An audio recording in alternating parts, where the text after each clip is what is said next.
Alô, alô, companheiros e companheiras, camaradas, estamos nas ondas. Estamos nas ondas. Vamos juntos aí nas ondas. Bom dia, boa tarde, boa noite. Não interessa a hora que você virá. O importante é que estamos nas ondas. Bom, reunidos estamos aqui hoje para direcionar nossas antenas para um pequeno país. Pequeno país, mas com uma luta gigante pela sua emancipação e para tentar achar o seu caminho. Nós vamos direcionar nossas antenas para o nosso querido Timor-Leste, ou Timor-Leste. Eu tenho um carinho especial pela história do Timor, por quê? Quando eu cheguei muito jovem lá no PDT, o PDT tinha lá dois grandes setores que incentivavam a gente a conhecer duas lutas, a do Timor e a do Saraú. Essa coisa das lutas de descolonização do movimento não alinhado, do terceiro mundismo, isso era a cara do PDT, porque a turma que funda o PDT estava muito ligada a isso na seara internacional. Né? Quando tem o golpe de 64, essa turma toda está próxima do PTB, e essa turma que estava lá com o Jango, com o Brizola, essa turma estava muito ligada ao movimento dos não alinhados. Isso era algo que era recorrente no PDT. E esse processo de descolonização dos países de língua portuguesa também interessava muito a esses intelectuais, a esses militantes que depois vão fundar o PDT. Fizeram muito ligados à África, né? Darcy Ribeiro, Abdias Nascimento, Caó. E existia essa conexão muito grande.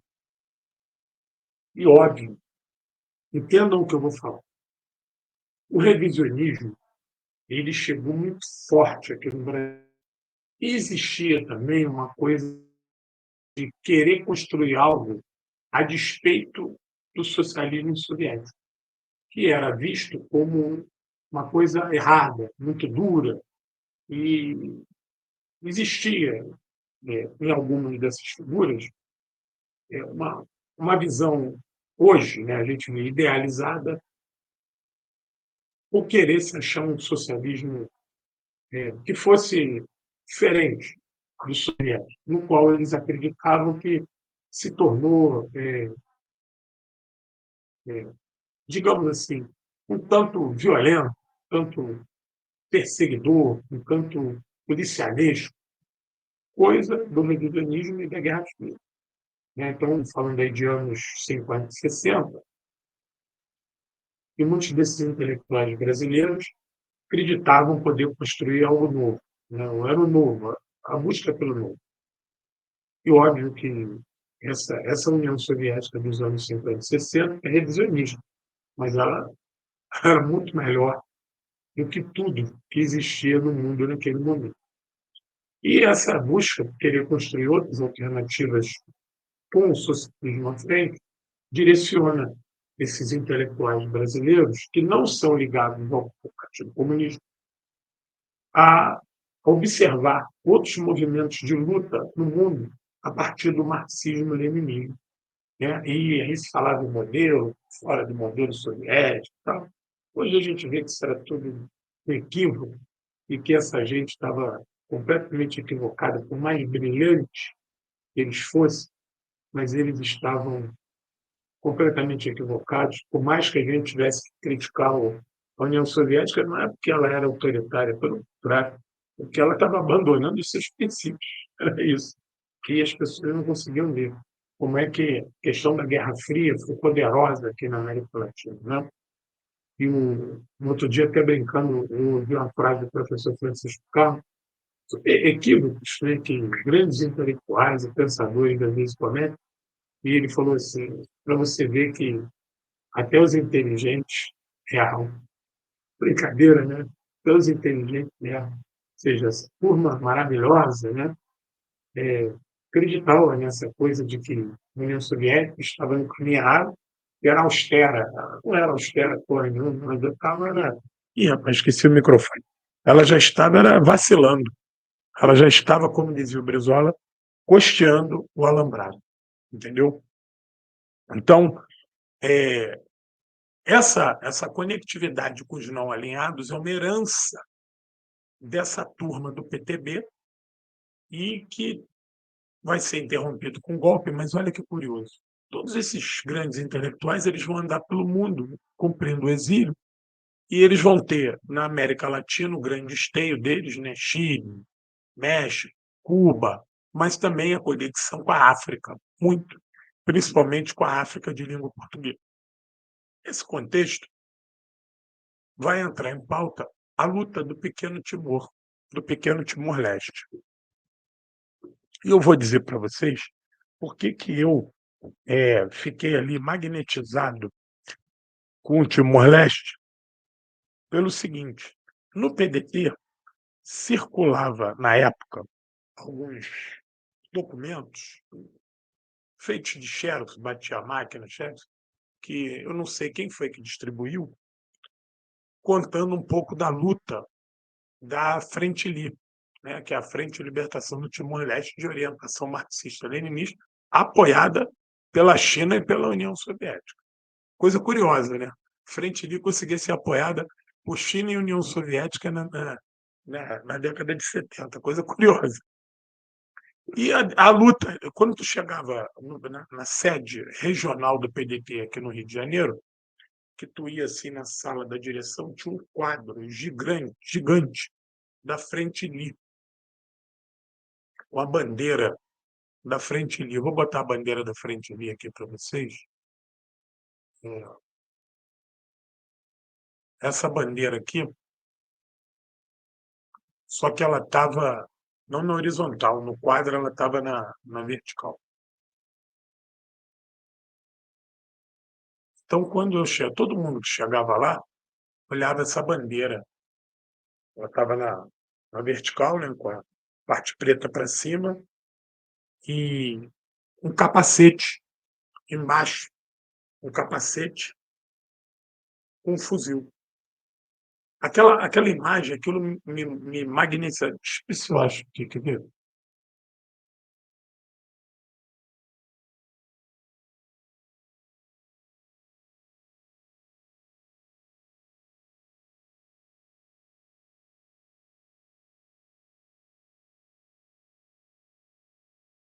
Deixa eu ver se eu acho aqui. Eu botei aqui pôster frente, deixa eu ver se eu acho essa imagem.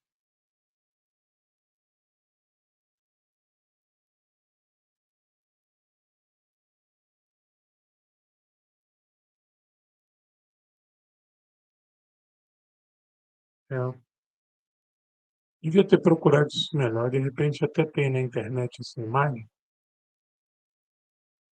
e eu não dei mole que não achei. Mas enfim, eu tinha esse quadro lá, e aquilo me magnetizava, aquele capacete, aquele fuzil e essa bandeira bonita. E o pôster era um pôster grande, era um quadro grande. Assim que tu chegava lá, tu via isso.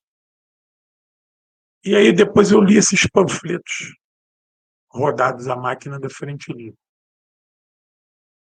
Fiquei maravilhado, que contava a história da guerrilha e da figura de Xanana Gusmão.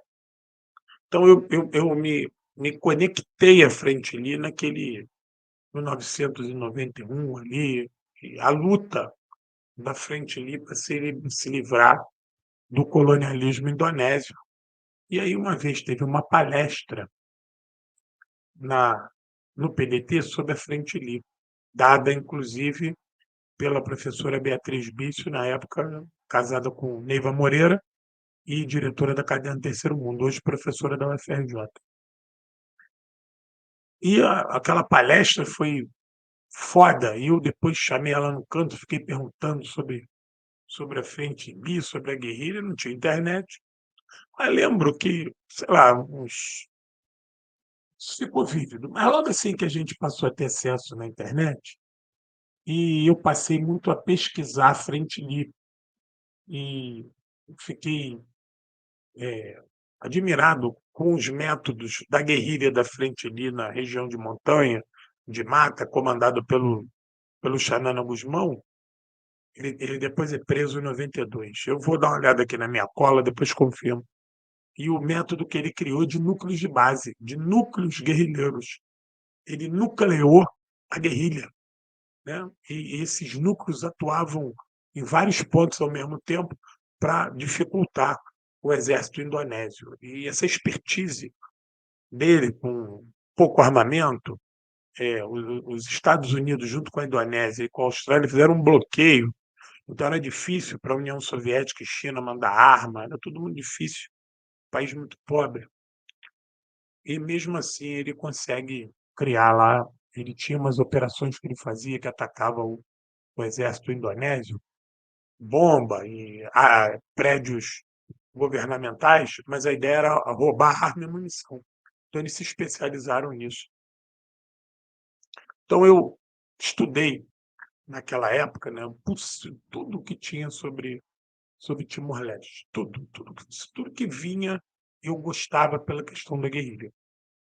Depois o Timor teve a sua independência, aí também eu já não pesquisei mais, aí outros caminhos na minha vida me levaram para estudar outras coisas. Mas aqui, ó, vou mostrar para vocês, essa daqui é uma revista, Caderno Terceiro Mundo, uma das últimas Cadernos Terceiro Mundo, que fala da independência do Timor em 2002. Essa revista tem 22 anos, está aqui guardada comigo. Essa revista tem 22 anos. Para vocês verem como é que essa questão do Timor, para mim, era tão importante que assim que a Caderno Terceiro Mundo publicou, eu fui lá e comprei e guardei até hoje. Guardei até hoje aqui a minha Caderno Terceiro Mundo, Timor-Leste independente. Isso aqui comemorando a independência do Timor-Leste. E isso para mim era muito importante, porque eu via como um grande movimento de resistência, um grupo pequeno, mas fraco, lutando contra uma potência que é a Indonésia. A Indonésia é um país, militarmente falando, naquele contexto muito forte, e recebia a grana da Austrália, da Inglaterra, dos Estados Unidos, era um ariete anticomunista na região. E aí eu vou falar aqui do Suharto e do Sukarno também, para a gente entender esse contexto. Pois bem, vocês vão estar vendo essa live, eu já vou estar lá na minha operação especial, se tudo correu bem. Eu preciso que vocês deem o like aí, o joinha, o legal, o maneiro, o o gostei. Por quê? Eu sei que a turma gosta do ao vivo, mas eu tive que deixar isso aqui para poder cumprir a missão lá. E eu preciso que isso voe, preciso que isso voe e preciso que vocês deem um gostei aí,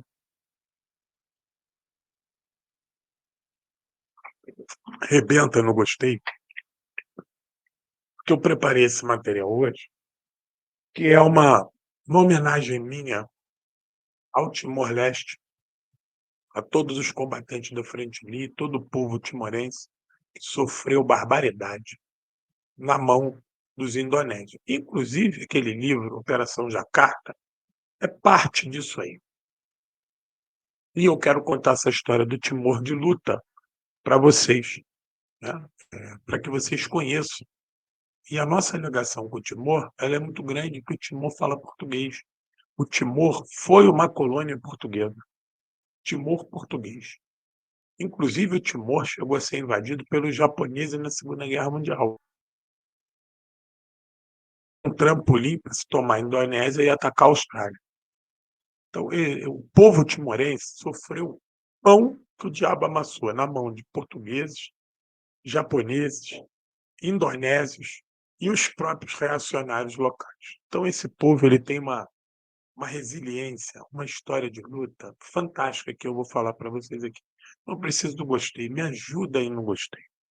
Outra coisa que eu vou pedir para vocês é a gente precisa vender o Aço Vermelho e o Exército Vermelho na Mira de Vargas, R$ 80 com frete grátis para todo o Brasil. Por quê? Porque assim que eu voltar lá da minha operação leste europeu, eu preciso lançar o livro do Stalin. E eu só vou conseguir lançar o livro do Stalin se eu tiver vendido bastante desses livros, porque eu não tenho capital de giro. Esse ínclito professor vive do salário de professor, da venda de livro, da venda de placa e das moedinhas que pingam aqui de vocês, dos Pix e das forças que vocês me dão e do trabalho aqui no YouTube. Ou seja, ao fim e ao cabo, eu virei um youtuber e vou colocar aqui para vocês as placas. Por favor, tem placa nova. Eu só ainda não consegui preparar o card dela, mas vou preparar, porque agora no segundo semestre a gente vai montar a lojinha. Então me ajuda aqui, por favor, para a gente vender placa, vender livro. Sinaliza contra o fascismo. Compra a placa aqui, que ele é bem bonito. Vê a turma aqui que já comprou. A turma que já comprou, por favor, se manifesta aí, para a gente meter bronca e fazer um caixa para lançar o livro do Stalin. Preciso lançar o livro do Stalin. Preciso. É um resgate histórico. E aqui está o Pix. Aqui está o Pix para você pagar os livros e a placa. E aqui também está o WhatsApp para você falar comigo, encomendar o livro e a placa e poder ajudar aqui o canal. Lembrando que onde pinga não seca, certo? Como eu já avancei, eu peço aqui à turma que possa abrir os trabalhos aí, com superchat, com sticker, qualquer ajudinha. O gostei e qualquer ajudinha no superchat ajuda o nosso vídeo a avançar e o algoritmo gritar. E poucas pessoas conhecem, têm vontade, coragem e desejo na internet brasileira de recordar a luta do Timor-Leste. Há um desconhecimento da luta do povo timorense e depois também um ranço de setores da esquerda pelo desvio que o José Ramos Horta vai ter, que o próprio Xanano Gusmão vai ter, uma guinada pelega ali, que é passível de crítica, mas é também que se entenda que é um país muito pobre, um país que foi devastado. E que, infelizmente, essas duas figuras, mais até o Xanana do que o Zé Ramos Horta, Zé Ramos Horta teve um vacilo, apoiou a invasão estadunidense do Iraque, por causa das questões dele com o Islã, entendeu? Uma coisa eh, ruim. Outro dia a gente entra nessa seara. Mas o que mais me choca ali é que o Xanano Gusmão, puta de um guerrilheiro, o cara que comandou tudo isso, passou 7 anos preso em Jacarta, foi barbaramente torturado, aquela tortura do sono, aquilo era feito com ele a 3x4, e ele foi uma das sobreviventes aí da Operação Jacarta, o modo Jacarta de extermínio. Então ele continua dizendo que é um defensor do marxismo, mas que ele tem dificuldade de conduzir um governo marxista pelas condições concretas do Timor. Eu não concordo com isso, mas fazer o quê? A população timorense tem um carinho por ele muito grande. Ele acho que está no 7º mandato dele de presidente. Eu acho que agora o Zé Ramos Horta é o presidente e ele é o primeiro-ministro. Mas ele é uma pessoa que é balizadora lá e eles tiveram bastante saltos na questão social, combate à miséria, à mortalidade infantil. Isso tem que ser considerado, né? A reconstrução das habitações foi um plano que ele lançou também, mas eu acho que tudo isso, às luzes do marxismo, seria mais produtivo, seria mais vigoroso, né? Mas, enfim, a decisão dele, do povo dele e do partido dele é com ele. Mas eu estou aqui para contar a história de luta desse povo. Então me ajuda aí também com o livro, com placa, dá o legal, dá o gostei, dá o superchat, dá o sticker. A história do Timor começa lá atrás. A história do Timor começa em 1975, quando o Timor se declara independente de Portugal. Essa independência do Timor com Portugal é tratada de igual. Portugal incentiva o Timor a se tornar independente, inclusive com os setores da esquerda portuguesa, já da Revolução dos Cravos, apoiando a independência do Timor. Só que o Timor ele vai ser, logo no início, controlado pela Frente Unida. A Frente Ni era o maior instrumento de representatividade do povo timorense. E a Frente Ni já se colocava como um movimento marxista-leninista. Então essa Frente Ni, ela vai ser uma referência para a população e assume o governo assim que Portugal se adianta. Quer ver? Eu vou colocar aqui a data para vocês. Eh, Em 7 de dezembro, tipo 2 meses depois da independência, em 7 de dezembro de 75, a Indonésia vai invadir o Timor-Leste, cumprindo ordens dos Estados Unidos e da Austrália. Por quê? Era inadmissível ter um governo marxista na região. A Austrália dizia que aquilo ali ia ser uma base da União Soviética, da China, que iria controlar o Pacífico e o cacete a quatro que a gente já conhece desse bando de filhos da puta reacionário. Deixa eu botar aqui para vocês verem. Então, a Indonésia cumpre esse papel sujo de invadir o Timor. Deixa eu botar aqui o mapa para vocês entenderem no mapa. Onde é que está o Timor aqui? Espera aí.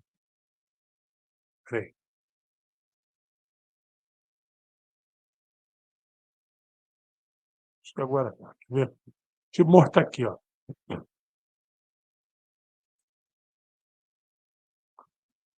Olha o Timor aqui embaixo, ó. Vê se dá para ler aqui, vermelhinho aqui. Aqui no canto direito do mapa, abaixo. Ali vermelhinho, ali, ó. Timor-Leste. Pertinho da Indonésia. Então a Indonésia vai invadir com mala e bagagem e já vai chegar oprimindo. Já vai chegar matando e combatendo o povo timorense. Só que o povo timorense em 75, ele está recebendo o governo da mão dos portugueses, só que ele não tem exército ainda organizado, é tudo muito primário, o país era muito pobre, tudo muito primário. E a decisão do Xanana Gusmão é organizar a resistência, recuar das áreas mais urbanas, a capital Dili, recuar para as montanhas, onde ali ia começar todo esse processo de luta. Só que nós temos que ir lá atrás, entender que Indonésia invade o Timor-Leste em 1975. É a Indonésia desse canalhocrata aqui chamado Suharto. O Suharto é um canalha anticomunista, torturador, genocida, filho da puta, da pior espécie que existia. Esse filho da puta é o cara da Operação Jacarta, o método Jacarta. O golpe de Estado que ele vai dar contra o Suharto, primeiro vai ser direcionado aos comunistas dentro das Forças Armadas, depois a todo o movimento. Mais de 1 milhão de pessoas foram mortas na Indonésia a partir do golpe do Suharto. O Suharto, ele é um ser desprezível, desprezível, desprezível. Esse golpe, deixa eu pegar minha cola aqui só para... esse golpe que o Suharto dá em 67 é uma resposta a uma tentativa de tomada do poder de setores dentro das Forças Armadas e apoiado pelos comunistas de combater a presença dos extremistas, dos sectários islâmicos que queriam já orientar a Indonésia para ser uma república fundamentalista religiosa. Já havia esse desejo. Então, há uma tentativa de tomada do poder e essa Indonésia era governada por esse grande homem aqui, Sukarno. Sukarno, ele vai se tornar, ele é um cara que vai lutar lá atrás para tornar a Indonésia independente da Holanda. A Indonésia vai ser invadida pelo Japão na guerra e ele vai negociar ali com os japoneses a luta contra a Indonésia. Ou, perdão, contra os holandeses, para botar os holandeses para correr. Depois que a guerra acaba, o Japão perde, ele se torna a liderança do país. Ele era um cara aclamadíssimo. Só que ele é um cara que vai participar dos não alinhados, né, no Congresso de Bandung, só ver a questão do Congresso de Bandung. E ele vai caminhar para a esquerda. Ele era visto como um nacionalista, tal, mas ele vai passar cada vez estar mais próximo do PKI, do Partido Comunista Indonésio, inclusive protegendo o Partido Comunista dessas perseguições dos setores islâmicos, dos fundamentalistas islâmicos. Depois a gente pode falar da Indonésia. A Indonésia tem um papel importante na vida da Al-Qaeda, do Bin Laden. Um outro dia a gente conta sobre isso. Mas é ele que vai ser golpeado em 1967 pelo Suharto.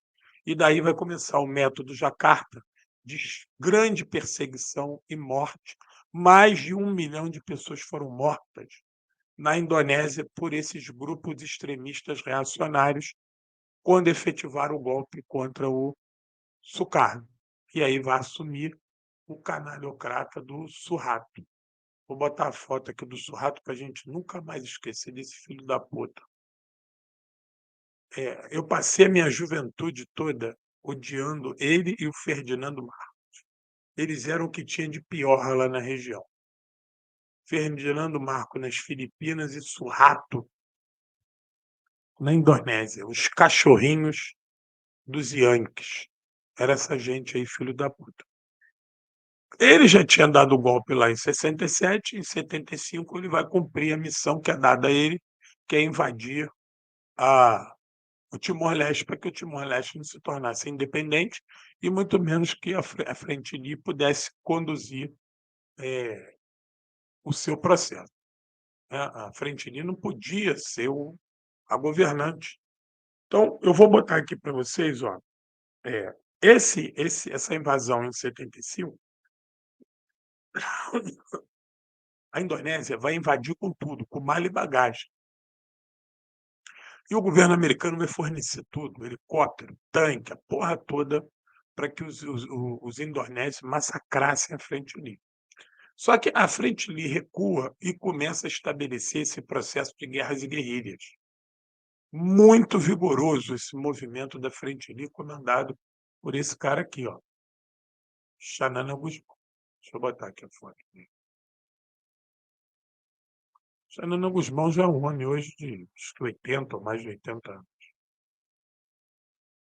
Aqui, ó, Xanana Gusmão. Esse cara que vai comandar. Você tem outras figuras ali ao redor dele muito importantes na luta guerrilheira também, mas ele se torna o principal nome. Ele era já um intelectual, estudou Portugal, viajou o mundo todo, falava vários idiomas, então ele vai trazer e implantar na guerrilha, na Frente Uni, vários métodos de luta insurgente e de luta irregular contra o exército regular indonésio. Só que esse exército indonésio ele já estava acostumado com os massacres que fez contra os seus próprios concidadãos. Então eles vêm para dentro do Timor com uma fúria. Eu vou colocar aqui para vocês os dados que eu coletei aqui. 1/3 da população do Timor foi dizimada durante a ocupação de 24 anos do Timor-Leste, de 75 a 99. Em 98, o Suharto morre. Não, minto, o Suharto se aposenta, ele não morre não, ele pede aposentadoria, ele já está muito velho, se aposenta, ele morre depois. Ele morre fora do carro. E aí, em 99, tem um plebiscito. E o plebiscito, 80% diz que o Timor não quer fazer mais parte da Indonésia, porque a Indonésia invade o Timor e anexa o Timor como província da Indonésia, negando a independência do Timor. A Indonésia transforma o Timor em uma província, negando sua independência. Pois bem, eu vou contar dessa luta, desses 24 anos, mas só vou chegar nisso. O plebiscito de 99 diz que 80% da população quer independência. Ninguém aguentava mais a opressão da Indonésia, né? E o comando do país vai ficar na mão da ONU, de 99 a 2002. quando definitivamente tem a independência, no dia 20 de maio de 2002. É a independência do Timor. Quem é que teve um papel extremamente importante na independência do Timor? Sérgio Vieira de Mello, aquele diplomata brasileiro que morre no Iraque. Aquele cara era um cara especial. Aquele cara foi um cara que deu contornos à bola na ONU, para uma ONU combativa, nessa ONU pelega e subserviente aos americanos, não. Ele morre lá no Iraque, aquele carro bomba que faz contra que a turma manda lá contra a sede da ONU, o Sérgio Vieira de Mello vai morrer. Mas ele é o artífice da independência do Timor. Inclusive, é ele que articula com os países de língua portuguesa, cria o grupo dos 24, chama os Estados Unidos e fala: isso tem que acabar. Chama a Austrália, chama a Holanda, e um país que também ajudou muito na independência do Timor foi o Brasil e Moçambique. Entendeu? O Chinsano ajudou muito. E a Frelimo tinha uma relação muito grande com a Frente Li. Inclusive, é isso que eu quero falar para vocês. Muitos dos métodos que a guerrilha da Frente Li vai usar no Timor, eles pegaram esse conhecimento com a Frelimo em Moçambique. A Frelimo tinha uma ligação muito grande com a Frente Li por causa do Xanana. O Chinsana também, com o Xanana. Então, isso ajudou muito. E foi o Chinsana que vai colocar o Xanana em contato com soviéticos e chineses para a questão do apoio material. Só que esse bloqueio, chama-se bloqueio dos três, um bloqueio naval que os Estados Unidos vai fazer com Indonésia e Austrália, ficava difícil tu levar munição. Né? Se fosse levar munição, ia ter a terceira guerra nuclear na porta do Timor-Leste. Então, mas chegava, a União Soviética e a China davam um jeito deles de mandar armas e munições. Só que, obviamente, não do tamanho que a luta precisava. O curioso desse processo de dominação da Indonésia é que é o seguinte: ela vai exterminar um terço da população do Timor-Leste, um terço. Em 75, a população do Timor era de 600 mil pessoas. Em 99, quando a ONU começa a fazer o censo, acredite se quiser, a população era de 380 mil pessoas. 220 mil pessoas foram mortas pela repressão da Indonésia e pela grande fome. Lá também teve uma grande fome. Em 1975, tem uma crise terrível de comida, de remédio, com surto de malária, varíola, tifo. Por quê?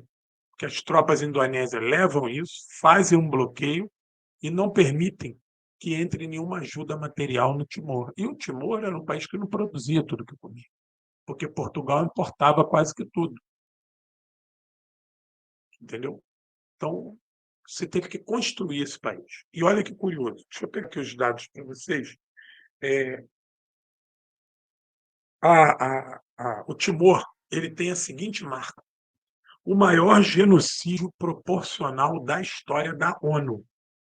Isso é uma marca da ONU, está lá até hoje. A ONU fala que o maior genocídio proporcional desde a fundação da ONU aconteceu no Timor-Leste, 220 mil pessoas, mais de um terço da população. Né? Um terço da população, um pouco mais, foi dizimado.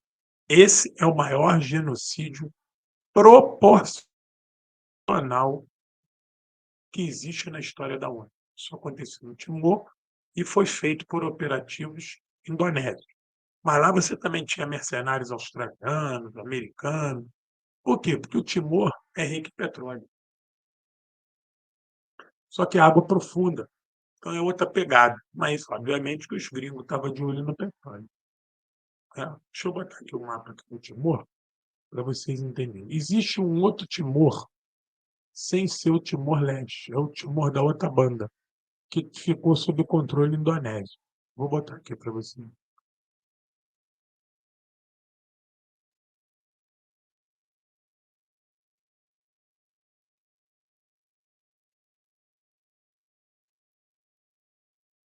Aqui, ó, esse aqui é o Timor-Leste. O begezinho são territórios do Timor-Leste, né? E essa resistência, quando o exército indonésio invade em 75, a resistência da frente fria é tão grande, olha, tão grande, que vai assustar o exército indonésio e os americanos. Os americanos vão ficar bolados, mas como é que esses caras estão resistindo e não deixam o avanço, o exército indonésio avançar? A resistência da Frantini durou 4 anos. Durante 4 anos, os indonésios não conseguiam chegar no interior do país, nas principais cidades do país. Se é que existiam cidades principais devido ao caráter rural pobre, né? Mas nas principais artérias da região, eles não transitavam. A resistência do povo timorense foi tão grande que o exército de Jacarta teve muitas baixas e passou 4 anos preocupado. Foi aí que os Estados Unidos mandaram para lá assessores e tropas e gira satélite para a região. A Austrália manda também mercenário, a Holanda manda, a Inglaterra manda, porque eles ficam assustados. Como é que uma guerrilha de um país paupérrimo, né, e que vivia da furtividade nas montanhas, conseguia impor ao exército indonésio, que era um exército poderoso, que estava sendo equipado e treinado pelos estadunidenses, e não conseguiam entregar a vitória que todos acreditaram que ia ser em 15 dias, que ia ser um passeio. Passeio. Entra lá, mata e vai embora. Isso vai aumentar a fúria dos soldados indonésios, porque eles, acostumados à vitória, a matar, esse anticomunismo doentio, chegou lá, eles tomaram porrada do povo indonésio, do povo timorense, que eles viam como seres de segunda categoria. E são 4 anos de vitórias da guerrilha da Frente Livre. Só que depois disso, fica difícil o mantenimento de armas e munição por União Soviética e China. E há um recrudescimento. A Indonésia, depois de 78, manda mais tropa e aviões, e aí a coisa vai, sabe, tem uma escalada gigante, que há uma dificuldade da ligação da guerrilha da Frente Livre, que estava nas regiões remotas, com as áreas mais povoadas. Então, você estava perdendo soldados e não estava conseguindo repor os teus soldados, porque você estava tendo dificuldade de catar guerrilheiro nas áreas mais povoadas. Por quê? Por causa desse grande terror que a Indonésia vai lançar e extermínio dos mais jovens. Ele chegava nas aldeias e matava todo mundo. Matava todo mundo. Era homem, era os primeiros a morrer. Inclusive, matança de criança, vala comum de criança. Era isso que o exército indonésio fazia contra a guerrilha da Frente Livre. Deixa eu botar aqui para vocês uma foto aqui da guerrilha da Frente Livre.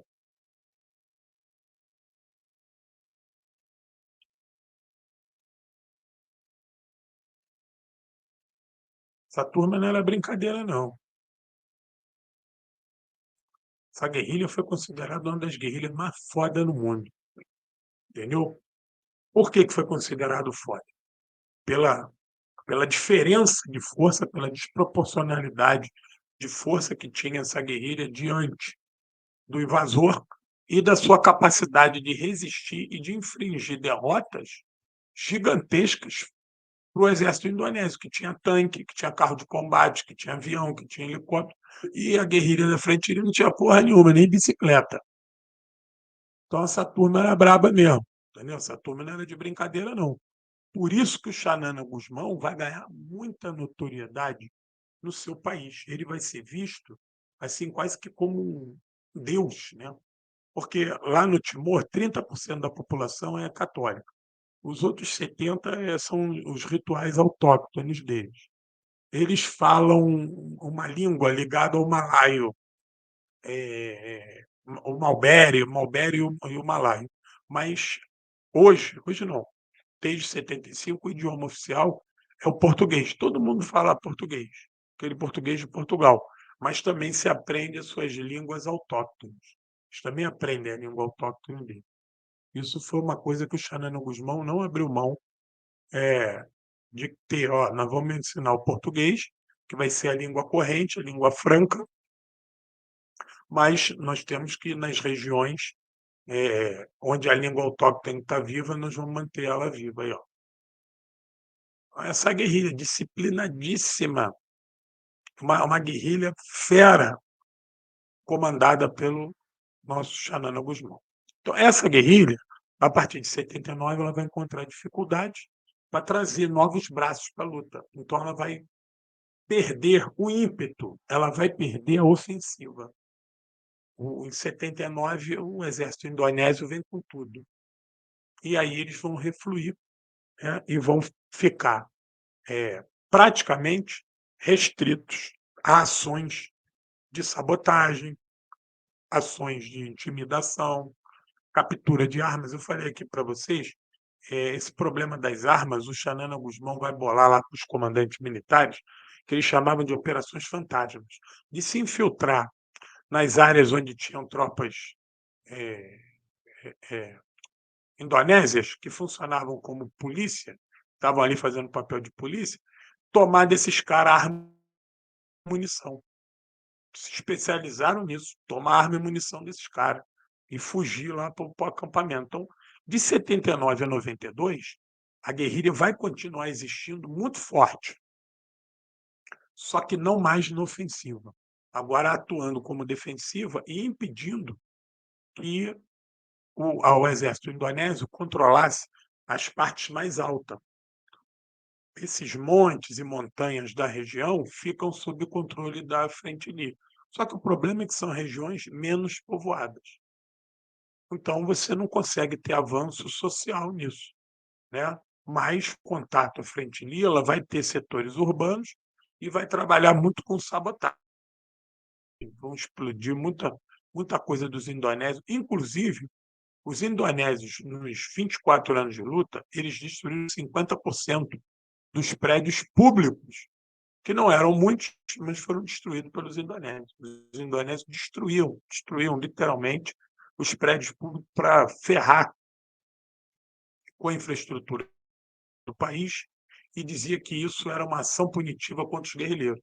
Então chegavam lá, dinamitava colégio, dinamitava posto de saúde, em resposta à ação dos guerrilheiros. Em 92, o exército indonésio, aí tem um problema, aí a União Soviética acaba, né, meus companheiros e companheiras. Então, em 91, não tem mais ajuda da União Soviética. Em 92, há uma ofensiva no mundo todo de cabedal reacionário. E aí o exército indonésio, aproveitando que não tem mais o apoio da União Soviética, lança uma grande ofensiva contra os redutos da Frente de, e é nessa que eles conseguem capturar o Xanana Gusmão, a sua principal liderança. E aí você vai ter a figura que é o porta-voz da Frente Unida no mundo todo, que é o Zé Carlos Horta, que é um cara que vai ser campeão em divulgar a luta da Frente Unida em tudo quanto é lugar, na ONU, no Brasil, nos Estados Unidos, na Inglaterra. Ele é um cara que vira porta-voz do sofrimento do povo timorense. Só que a captura do Xanana Gusmão dá uma quebrada na guerrilha, né? A guerrilha sofre esse abalo e ela vai diminuir mais ainda a sua intensidade. Mas ela vai continuar existindo, ela vai continuar fustigando, ela vai continuar punindo, ela vai continuar matando, só que agora sem o seu comandante principal, que é o Xanana Gusmão, que é o cérebro ali, né? Mas outros comandantes vão manter a pegada. Só que, se já estava ruim com o apoio da União Soviética, sem a União Soviética, fudeu. Aí a atuação também fica limitada. E o Timor, ele vai enfrentar uma outra crise, crise de comida, de doença, surto de doença, varíola. Nesse tempo, o exército indonésio vai formar esses esquadrões da morte, já com timorenses que se venderam para o exército indonésio, e vai lançar esses grupos, esses esquadrões da morte, contra a guerrilha da Frente Unida. Aí, cada vez menos, o exército indonésio vai entrar em choque com a Frente Unida. Cada vez mais vão ser esses esquadrões da morte, esses esses mercenários que vão lutar contra a Frente Livre. A luta ela vai entrar num processo a partir de 92 de menor intensidade, né? Porque a guerrilha tem menos capacidade de ousar, e aí a Indonésia percebe que a guerrilha não tem mais chance de vitória militar e que ela existe para fustigar. Então você também, já que ela não vai ganhar de você, tu fica ali patrulhando e atacando também quando der.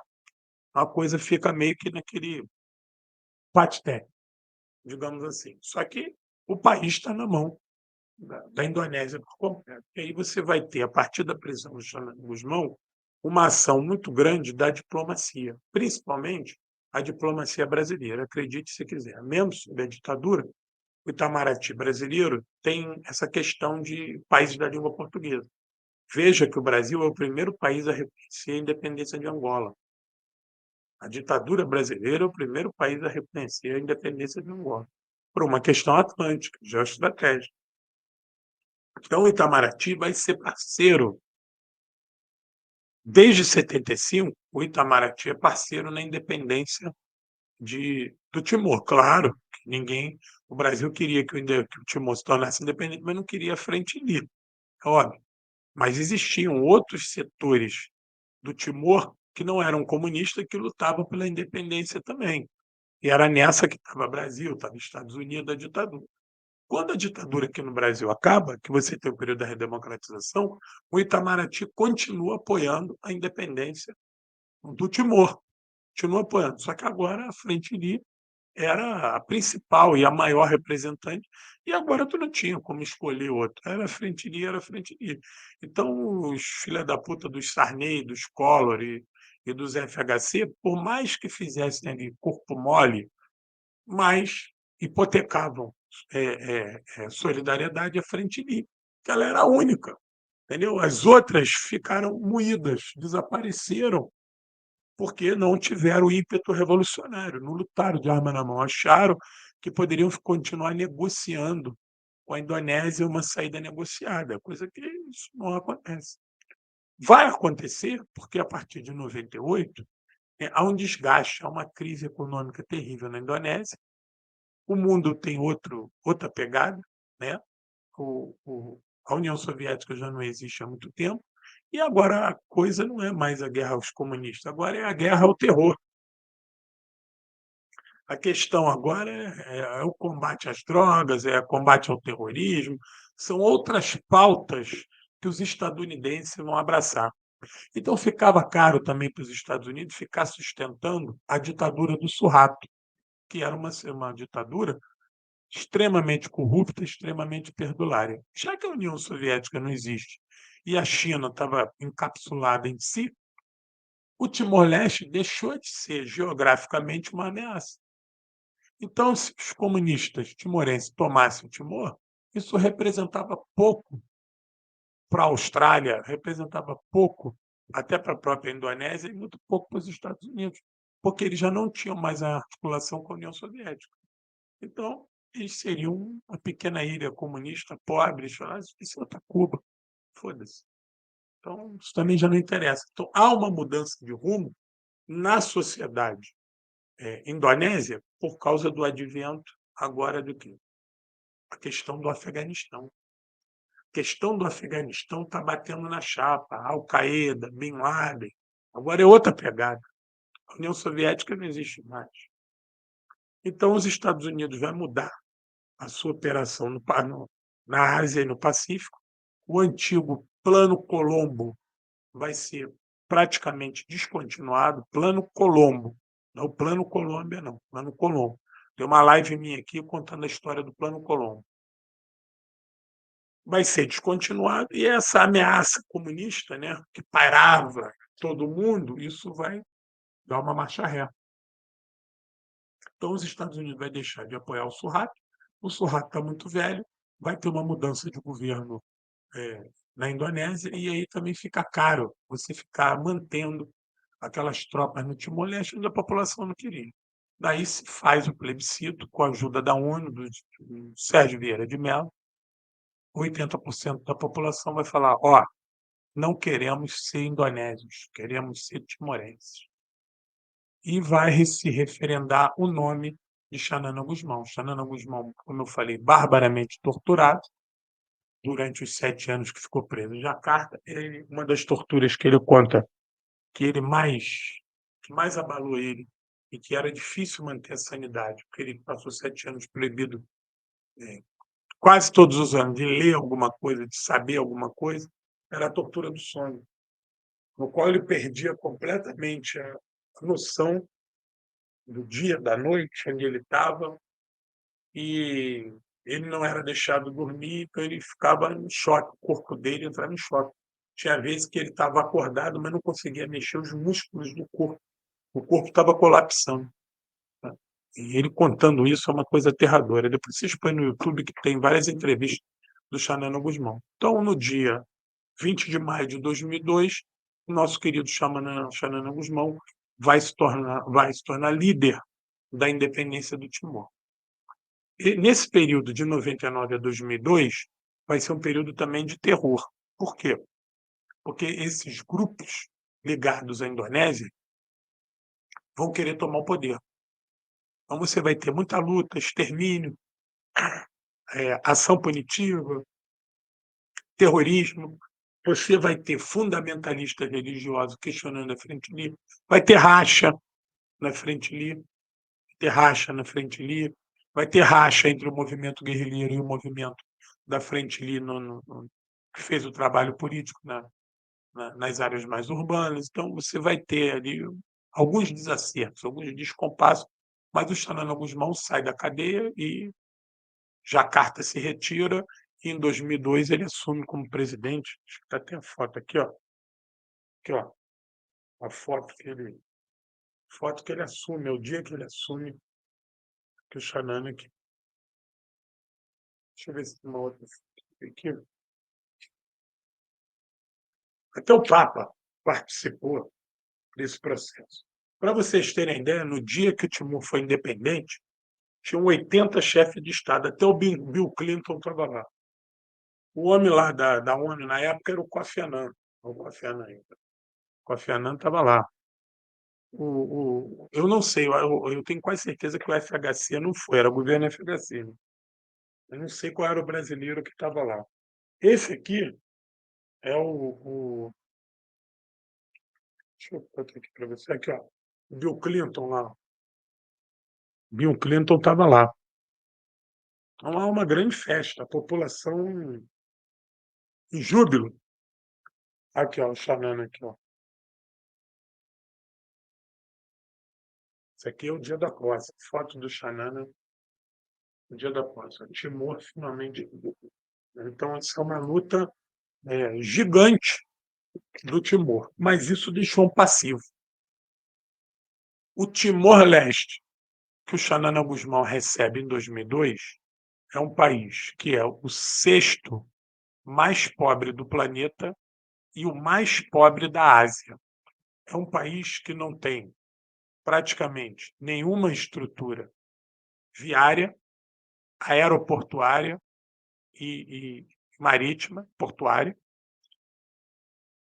pouquíssimas escolas, pouquíssimos hospitais, a ignorância é reinante, o desemprego é calamitoso, não possui indústrias, as zonas rurais, a mortalidade infantil é altíssima, a incidência de febre amarela, rubéola, todas essas doenças é gigantesco, isso foi trazido pelos indonésios. Então, é um caos o país. O país é um caos. Sem dizer que ainda tinham vários grupos de armas na mão.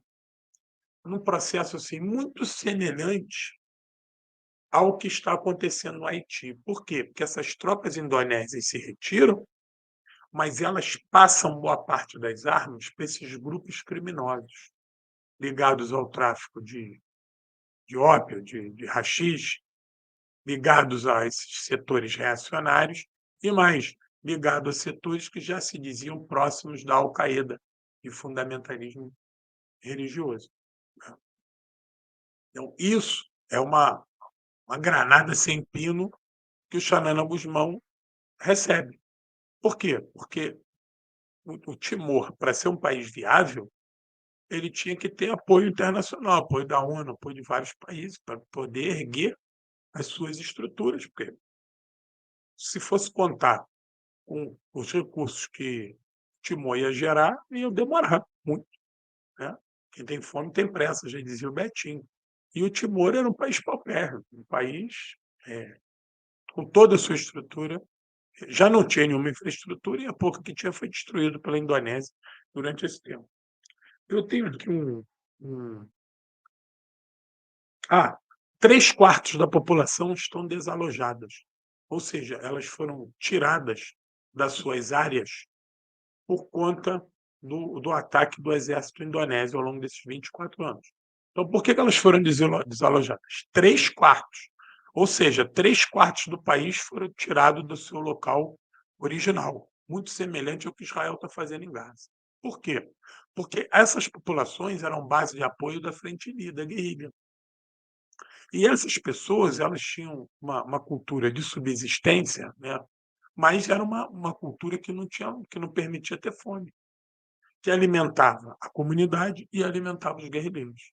Então 3/4 da população eram expulsa das suas zonas, jogadas para Dili. Dili se tornou um grande favelão, por isso que a disseminação de doenças se tornou gigante, porque a população vai para situações insalubres e Dili, que já não tinha nada, se torna um grande favelão. Então, há o desejo do Timor, da Frente Unida, do governo do Xanana, de mandar essas pessoas de volta para suas casas, para suas regiões, para que elas voltem a ter a sua vida natural e voltem a produzir. Só que essas regiões foram não só destruídas, mas foram pauperizadas pela presença indonésia. Inclusive, o exército indonésio usou os mesmos agentes laranjas que se usou no Vietnã contra o Viet Minh, também usou isso lá. Então você tinha muitas áreas que estavam insalubres, destruídas, e aí como é que tu vai tirar o cara lá de Dili e levar o cara para aquela região? Tu tinha que reconstruir a casa do cara, o modus vivendi do cara, a roça do cara, o manejo do cara com animais. Esses animais foram todos mortos. Havia uma reclamação de que toda essa produção de animal, o exército indonésio, quando chegava, matava os bichos, levava tudo embora. Então, a ideia do exército indonésio de promover a fome era impedir que a guerrilha se locupletasse do apoio camponês. Então, isso foi algo que o Xanana herda um pepino, herda um problemão, uma população de 380 mil habitantes que não tinha nenhuma estrutura. Saneamento básico era perto do zero. E sem dinheiro internacional você não vai fazer isso. Eu tenho os outros dados aqui, que deixa eu pegar aqui. Durante esse processo, de 99 a 2002, em que ficou sob o mandato da ONU, foi se construída alguma estrutura. Isso graças à ONU e graças ao Sérgio Vieira de Mello. O Xanana, ele vai agradecer e vai virar amigo pessoal do Sérgio Vieira de Mello. Agora, uma coisa sobre o Sérgio Vieira de Mello, a gente vai fazer de uma live, tem um filme dele, Sérgio, né? A gente tem que fazer uma live para contar uma parte do Sérgio Vieira de Mello, que é o seguinte: ele era uma pessoa indesejada pelos Estados Unidos no comando da ONU. E ele era um severo crítico da invasão dos Estados Unidos do Iraque. Severo crítico. Severo crítico. A ida dele para o Iraque é para tentar dar um outro contorno à missão da ONU na região, que era, pelo contrário, não fazer apoio seletivo e nem servir aos Estados Unidos, mas tentar restabelecer as bases sociais do Iraque. É por isso que ele é morto. Sérgio Vieira de Mello é morto não pelos Estados Unidos, ele é morto pelos fundamentalistas religiosos que foram manobrados pelos Estados Unidos e que eram manobrados pelos Estados Unidos porque a guerra era um negócio interessante. Então, essa manipulação que os gringos fazem, muito bem feita, e que deixa a gente, às vezes, será que isso é verdade, né? Foi isso que causou a morte do Sérgio Vieira de Mello. Sérgio Vieira de Mello era um outro patamar, não era esses bonachões da ONU que estavam lá para servir os Estados Unidos, não. Turma séria, turma séria. Séria, crítico ferrenho e um cara que tinha a intenção de contribuir realmente para a reconstrução, do Iraque. Eu vou botar aqui para vocês verem a bandeira do Timor, ela vai passar a ser aquela bandeira da Frente Livre, que são as cores do povo timorense. Essa é a bandeira do Timor, né, que é muito próxima, né, da bandeira da Frente Livre. Vou colocar aqui também para vocês verem uma indicação de livro. No outro dia, esse livro aqui, O Método Jacarta, eu ganhei para ler. Quem me emprestou foi o meu querido Guilherme Pedretti. E quem indicou esse livro numa live foi o meu irmão João Carvalho. Eu não conhecia esse livro, passei a conhecer porque o Guilherme me emprestou. Está aqui, ó. Está ali em cima, ali. Aquele livro que está ali na ponta. Ali na ponta estão os livros que eu tenho que ler. E esse livro conta do extermínio que o Suharto vai fazer dentro da Indonésia para combater o movimento comunista, que era muito grande. O movimento comunista na Indonésia era grande e vigoroso, mas eles não pouparam. Eles matavam aldeias inteiras. Ah, essa aldeia aqui apoiou os comunistas, mata todo mundo, mulher, criança. Mais de 1 milhão de mortes a partir do golpe de 67. Esse livro mostra como isso é um método. Deixa eu só falar uma coisa para vocês. A live que eu fiz, olha só a conexão. Como eu estou estudando isso, presta atenção no que eu vou falar agora. Dispara o dedo no gostei, por favor. Eu vou tomar uma água. Eu quero ver o número subir aí, por favor, para vocês dispararem o dedo no gostei.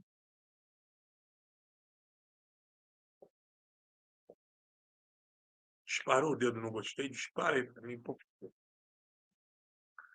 A live passada eu conto a história da chegada da CIA no Brasil, não conto? Perfeito. Um dos caras que eu falo é o Dan Mitrione, cara que foi assassinado pelos Tupamaros no Uruguai.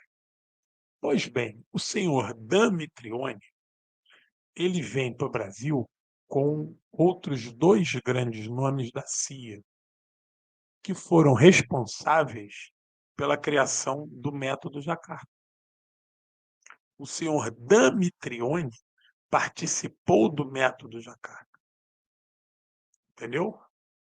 O Dan Mitrione, que veio para cá ensinar a torturar, a matar, a ferrar com os outros, esse Dan Mitrione participou, junto com esses 2 agentes da CIA, na elaboração do método Jacarta, que é uma coisa escabrosa, escabrosa.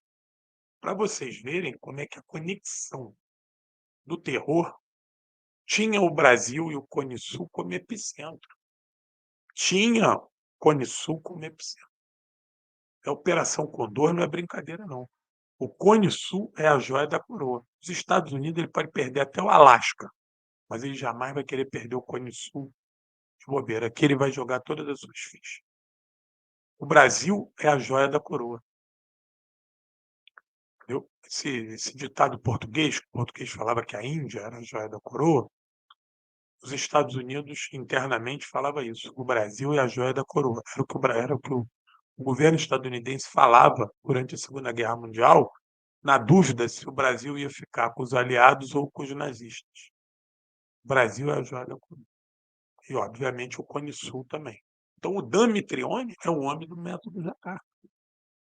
Participou da elaboração desse processo.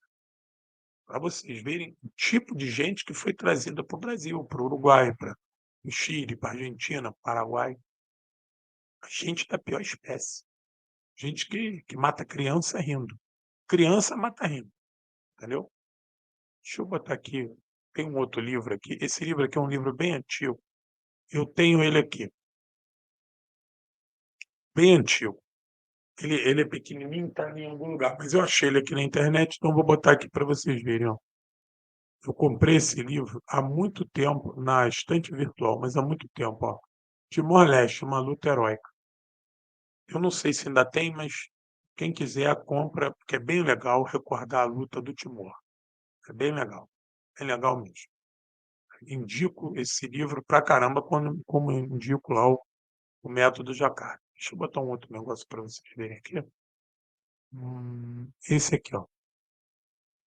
Um outro livro que eu indico também,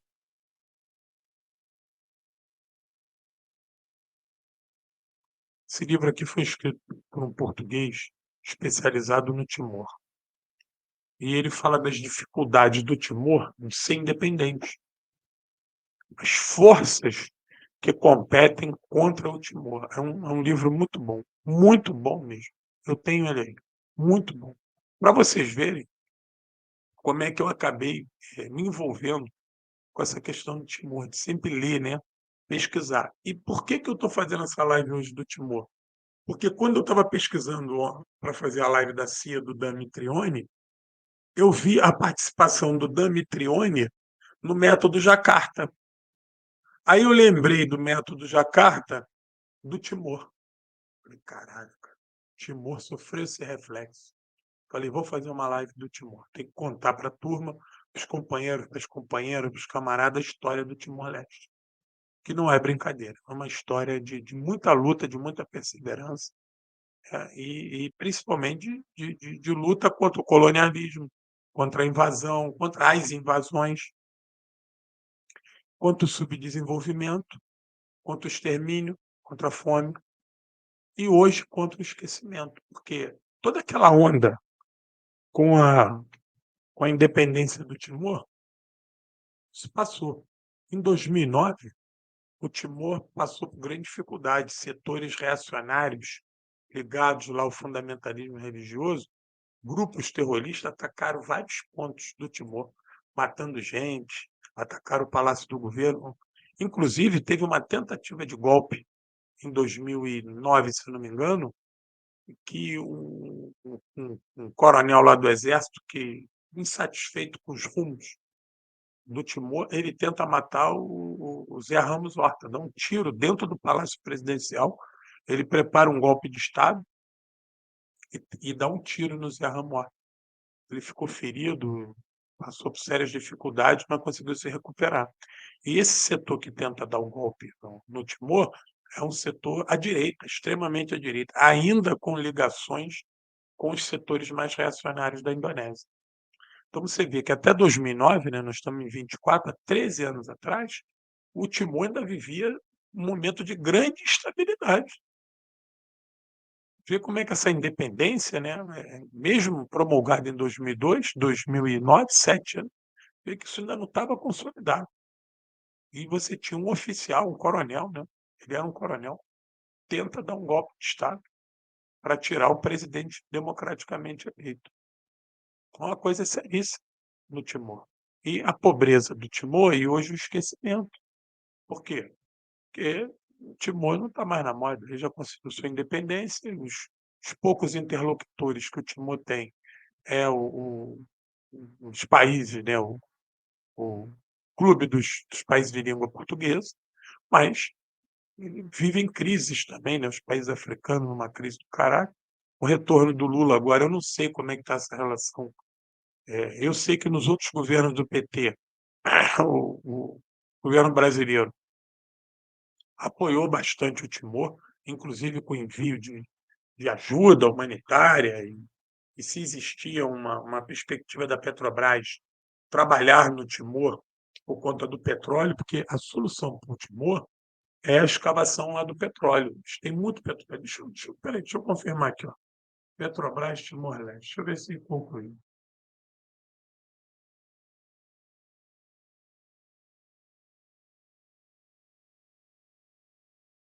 Deixa eu ver se foi aqui. Ó.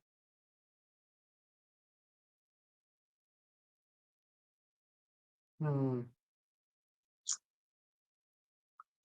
não estou vendo aqui nada. Então a coisa não. O Timor, ele contratou várias empresas. O que, que eu sei?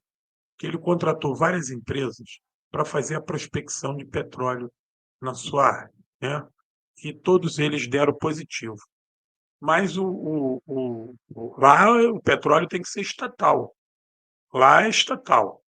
Lá a proposta do Timor era que fosse estatal, poderia ser uma parceria, né, e eles tinham lá algumas refinarias, né, mas a coisa ainda estava muito insípida. Havia uma perspectiva, eu não estou achando aqui nada da Petrobras, acho que o negócio da Petrobras não vingou, mas existia uma perspectiva no ano de 2022, 2023, que isso desse um salto, a produção de petróleo desse um salto no Timor-Leste e ajudasse. Deixa eu ver aqui como é que está a questão da economia. Economia Timor-Leste. Deixa eu ver se houve o crescimento que eles queriam, eu vou dizer para você.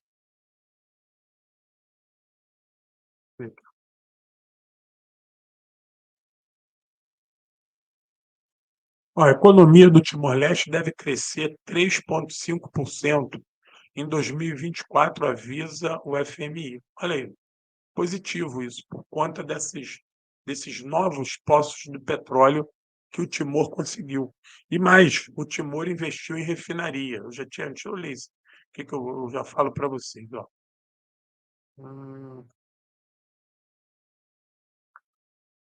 Estão lá com uma inflação de 8%, caiu em janeiro de 2024, a inflação de 8% caiu para 4,3%. O crescimento econômico em torno de 3%, os riscos de curto prazo são negativos.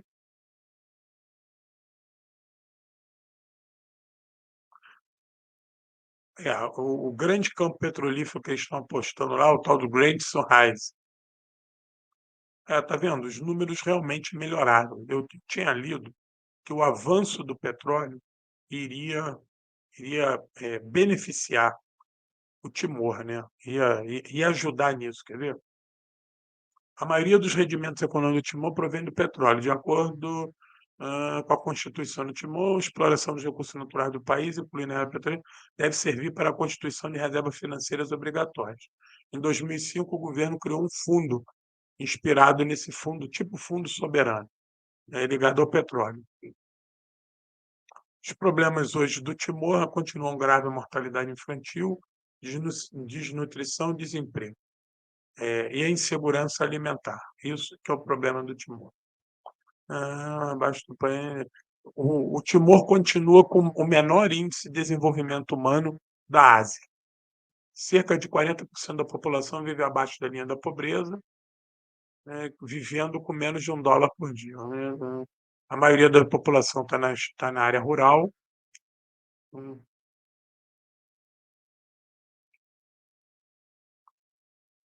Os problemas do Timor, pelo que eu estou vendo aqui, estão ligados à falta de investimento. Ou seja, com essa questão de que o petróleo lá é estatal, eu não quero botar dinheiro lá. Enfim, o que eu tenho para falar agora sobre o Xanana é que é o seguinte: eu acho que o Xanana ele retrocedeu e ele teve que fazer concessões aos setores à direita. Teve que fazer ou escolheu fazer, não sei. Eu teria que pesquisar mais para falar isso para vocês. Contudo, eu sou um cara que estou sempre na ofensiva. Eu acho que a gente tem que estar sempre avançando, né?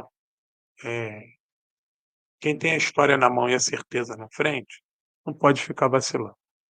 Eu não sei se eu estou sendo irresponsável ou desinformado, mas o retrato que eu tenho do Xanana Gusmão, a partir de 2010, é um Xanana Gusmão que virou um pelego, entendeu? Virou um pelego, num processo muito semelhante ao que aconteceu em Angola. Fica falando que o marxismo é importante, é orientador, mas na prática o que a gente vê são ações muito tímidas. Cuba teve apoio da União Soviética, mas Cuba fez muita coisa sozinho, em combater a miséria, a desnutrição, a grande e amplo programa de saneamento básico, construção de habitação, isso lá em 59. Então, não justifica o Timor-Leste, passado 22 anos, ainda estar com esses índices muito baixos. Eu li Quando eu falei os índices econômicos no primeiro momento para vocês, eu tirei aqui da Caderno Terceiro Mundo de 2002. Eu não tinha pesquisado agora, eu fui pesquisar agora e vi que esses índices continuam ruins. Então isso é lamentável. Tem um ditado popular que diz o seguinte: quem não tem competência não se estabelece. Se você se propõe a ser líder de um país, você tem que. Eu gostaria de entrar para a história como um homem que acabei com as favelas, que acabei com a fome, que acabei com a miséria. Eu queria muito ser lembrado um dia assim, ali era uma favela. O João Cláudio, quando foi governador, prefeito ou presidente, criou um bairro ali tão bonito que ninguém nem lembra da favela que existia. Ninguém nem acredita.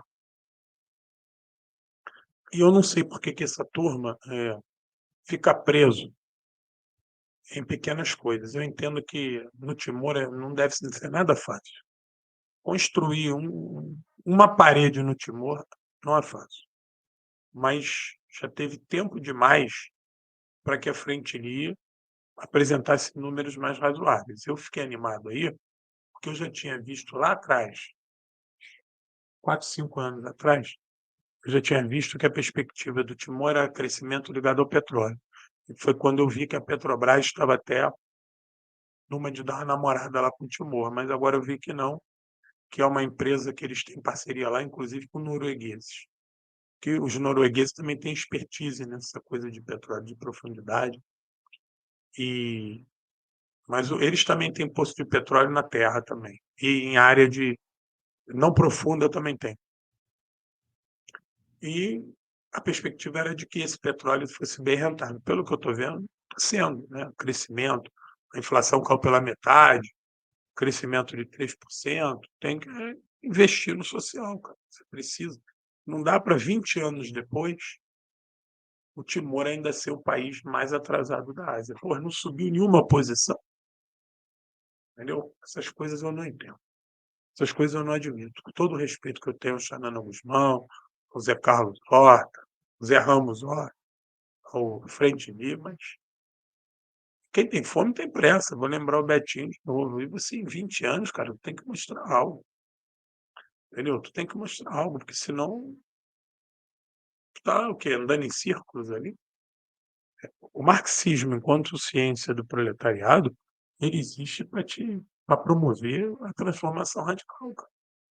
Entendeu? Se você fala que é marxista, que respeita o marxismo, que tem o marxismo como bússola, porra, você tem que mostrar na prática isso. E isso vem da transformação radical, de algo palpável, entendeu? Não dá, eu fiquei agora chocado que vi aí que Timor continua em último na Ásia.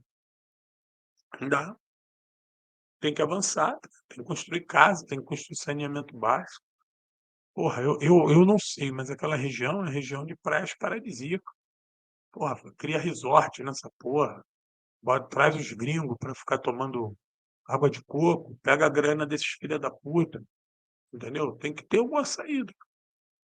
O marxismo é a ferramenta do impossível. Marxismo faz você tirar leite de pedra. A Constituição revolucionária, a construção de uma revolução é, ela tem como primazia o impossível. Ela tem como primazia aquilo que ontem era utopia, mas hoje tem que ser real. E as condições materiais do povo é a primeira coisa que a gente tem que atacar. Vocês acham que em Cuba a população apoia o governo à toa, mesmo com um bloqueio daquele sinistro? É porque a expertise cubana mantém o mínimo para aquele povo. Mínimo para aquele povo. Então aquele povo está ali ao pé do canhão. Entendeu? Então, pode. A crítica fraterna que eu faço ao comandante Xanana Guzmão é que tem que arregaçar a manga e tem que melhorar a situação e que novas lideranças têm que surgir. O Xanana Guzmão não é mais da Frente Livre, ele fundou um outro partido, uma outra organização, resgatou uma sigla lá atrás, e é um complexo de sociais-democratas. Aí vocês sabem tão bem quanto eu, né? Quando começa essa descaracterização, começa a juntar pé com mão, a coisa não vai bem. Contudo, eu também estou falando de orelhada, que eu vou depois que eu acabar aqui a live, eu vou até dar uma pesquisada melhor nessa questão do governo do Xanana, porque ele foi eleito agora em 2003. Ele foi eleito presidente em 2003, não, primeiro-ministro em 2003, e o Zé Ramos Horta, se eu não me engano, foi presidente, porque lá tem essa questão do parlamentarismo para congregar as forças lá, em 2002. Acho que é tempo demais um homem no poder e produzir tão pouco. A gente vê que a União Soviética ela deu saltos gigantescos ao quanto ao fornecimento de uma vida melhor para os soviéticos. E isso é fundamental para a vitória da União Soviética na Segunda Guerra Mundial.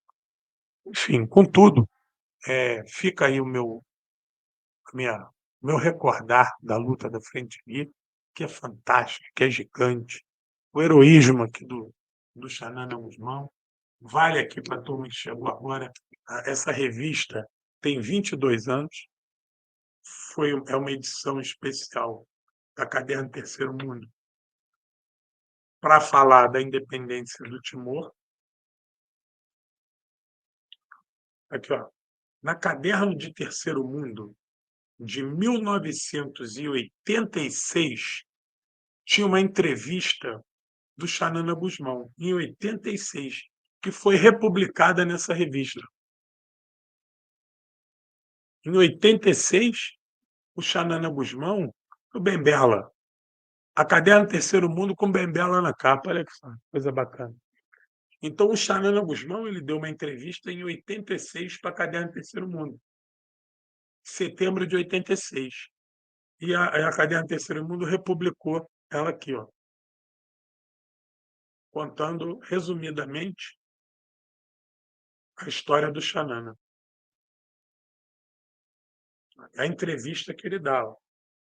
A Indonésia controla todo o território do Timor, Xanana Guzmão? Não, em nenhum momento. Ao longo desses 10 anos de guerra, a Indonésia controlou, não em nenhum momento, ao longo desses 10 anos de guerra, a Indonésia nunca controlou todo o território. Se o tivesse conseguido, a resistência armada não teria existido. Qual o relacionamento entre a guerrilha e a população nas zonas onde atua? O mesmo sangue corre nas nossas veias. As mesmas aspirações moram na nossa alma. É assim que posso descrever o relacionamento entre a guerrilha e a população. É possível uma vitória militar sobre o ocupante indonésio?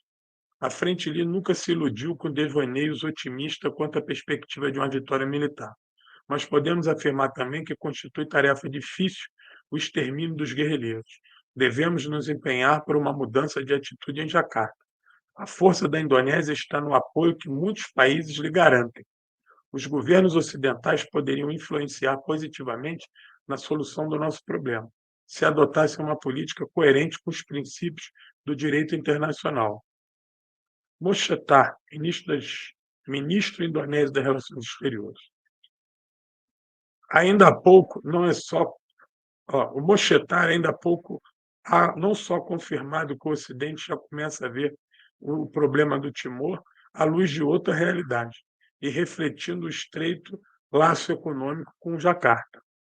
A conclusão que se pode extrair das afirmações do Mochetar, que é o ministro indonésio, é que as pessoas começam a ficar convencidas de que o uso da força para agredir o Timor-Leste foi um ato ilegítimo, que o genocídio promovido por Jacarta foi para preencher o vazio deixado pelos portugueses. Enfim, eu nem tinha visto aqui uma entrevista com Xanana Guerreiro em 86. Deixa eu ver o que mais tem aqui. Ó. Aí tem uma outra entrevista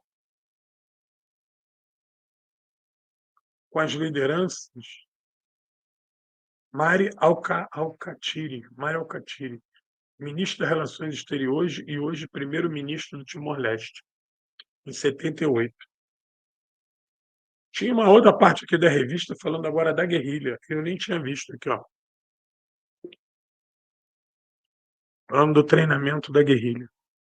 Essa revista aqui é uma edição especial sobre o Timor. Eu nem tinha reparado isso. Aqui, ó, essa daqui é a professora Beatriz Bício, na época, com Xanana Guzmão.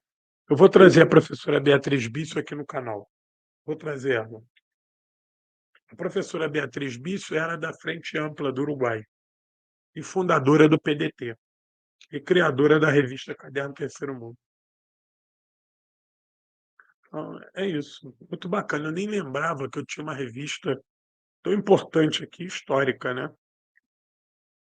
Não lembrava. Não lembrava mesmo. Deixa eu ver do que mais fala aqui a revista, para a gente poder comentar aqui. Ó. Tem o Canalha, que era o presidente na época da revista, ele aqui, no FHC. Os empresários, olha o tema da revista: os empresários brasileiros temem a ALCA. Alcararro. Porra, tem uma reportagem falando da vida do Glauber Rocha, dele em Cuba, do filho dele, do Eric Rocha, se tornou também um documentarista. Enfim, essa daqui é a Caderno Terceiro Mundo, deixou saudade. Deixou saudade a Caderno Terceiro Mundo. Deixou saudade. Foi ela que guiou aqui minha vontade de falar para vocês um pouquinho sobre a história desse povo, né? Eu vou fazer uma outra live mais à frente, vou falar do Sarauí, entendeu? Porque eu tenho também material do Sarauí aqui, também tenho Caderno Terceiro Mundo do Sarauí. Vou trazer a luta do Sarauí. Inclusive, essa semana, não, semana passada, eu vi que o governo espanhol estava querendo transferir o controle do espaço aéreo do Sarauí para o Marrocos. E que o povo do Sarauí, as lideranças do Sarauí estavam condenando isso, porque isso vai ser uma oportunidade para que o Marrocos faça incursões aéreas contra o Sarauí. Então, estavam contestando isso. Isso já tinha aparecido lá atrás, parece que voltou, e eu vi que havia uma contestação. Então, você tem ainda feridas colonialistas que estão de pé. Sarauí, Palestina, isso é coisa da velha ordem econômica, né? Então, eu vou fazer essa live, prometo para vocês, vou pegar esses materiais que eu tenho aí do Sarauí e vou dar uma lida e vou atualizar, para a gente ficar ligado. Isso são importantes lugares de luta no mundo. Todos que lutam são nossos companheiros, né? Então, todo homem que luta, toda mulher que luta é imprescindível. Merece a nossa solidariedade, merece que a gente deixe aqui gravado a luta do povo timorense e também agora eu vou me organizar aqui para falar do Sarauí. Gente, olha aqui, eu preciso do gostei.